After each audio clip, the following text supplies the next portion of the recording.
आजा आजा भीतर आजा, बाबूजी नहीं खान, आजा। आओ तना। ये चंपकली, ते सही सही बताओ कि ते हमरे संगे ब्याह करबे कि ना? कर भी सकेंगे और ना भी कर सकेंगे। ना ना ना ना ना, ते क्लियर कर दे भाई कि ते हमरा संगे ब्याह करबे कि ना करबे। अच्छा ठीक बा बाबा, करब।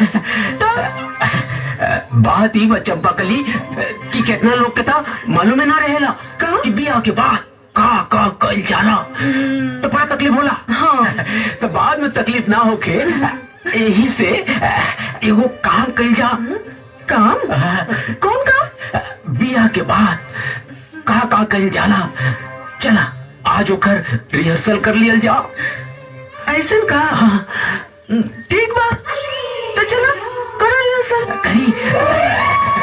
अच्छा ते ये बताओ कि ब्याह के बाद ते का करबे? ब्याह के बाद? हाँ, ब्याह के बाद हम तोरा खातिर नाश्ता बनाए। हमरा खातिर नाश्ता बनेबे? हमरा खातिर नाश्ता बनेला के बाद का करबे? नाश्ता बनाए के बाद? हाँ। नाश्ता बनाए के बाद हम नाश्ता तो के खियाए। हमरा के नाश्ता खिएबू? अरे हमरा के नाश्ता खिएला के बाद का करबू? तो के नाश्ता खियाए के बाद हम नाश्ता खुद खाए।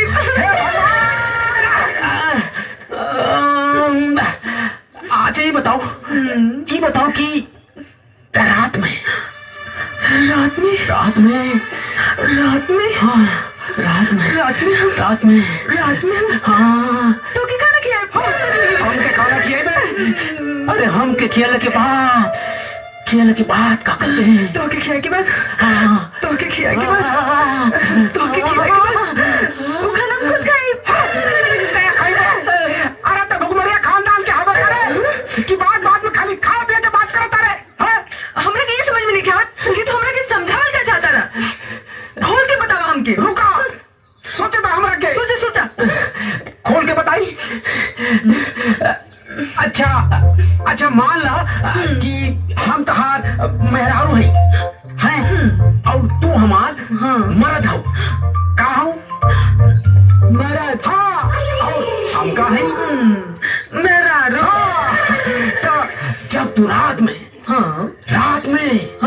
काम से थक हार के घरे आईबू तब तू हमरा से का कहबू? तब हम कहे अरे काम चोर, हम थक हार के आए बनी और तू भैंस दिन बैठे बाड़ू। अच्छा पहले ही बताओ कि ते हमरा खातिर खाना बनवले बाड़े कि ना? अरे दरिद्री, फिर खा पिया के बात करे लगले रे। का बोले? कुछ ना तोरा के खाली पेटे के भूख लागल रहेला का? ससुरी हम जोड़ी सरक, चल सरक। पैर दबाओ। एगो हम है जोन बियाह के पहले अपन मेहरारू के पैर दबाव तनी, आ एगो ऊ हमार कंजूस मक्खी चूस दलितर आ खड़ूस नियन बाप जोन आज तक हमरा माई का गोड़ दबावले ना हुई है। अरे कहाँ से दवाई है? वो तो आज तक कबो भी प्यार मोहब्बत इश्क लव ये सब कभी जानबे ना कैले। वो तो बस चोरी चकारी घोटाला ये सब में रहे। छोटा कहीं का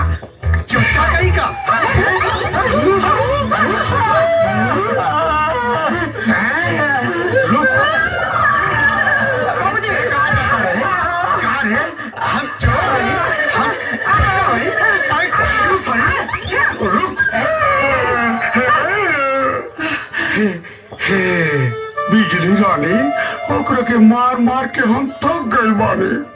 हमार थकान मिटा दे बिजली रानी। चला हमार गोर दबा दे। अरे देखला अपन लड़का वो लड़की के कैसे पैर दबावत रहे। अब बैठा, अब तू हमार पैर दबावा क्या? पाँव दबावा।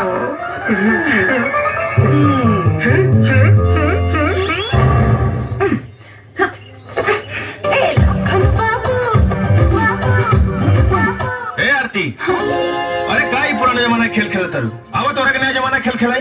अरे जा हमरा सब पता बा नया जमाना के खेल। अरे अरे एक बार खेल के तो देखा, ऐसा खेला कबो खेलना ही ना आपको। अच्छा बतावा, कहाँ तो आना है जमाने की खेल? नया जमाना के खेल ही बा कि हम तोरा के चुम्मा ले, वो बिना छुले। इतना हुई नहीं खेल सकत। अरे तो लगा ला सर, तू अगर सर हार गए तो 100 रुपया हमरा के दे दिया, और अगर हम सर हार गए नहीं तो तुम्हारा के 100 रुपया दे। ठीक बा, हमरा के मंजूर बा। मंजूर बा? हाँ मंजूर बा। पक्का ना? मंजूर बा? मंजूर बा ना? हाँ। एकदम सही में। हार गई यार हम तो हार गए, सही में हार गए। ये ले 100 रुपया। एक बार और खेलबू का? हाँ खेलब।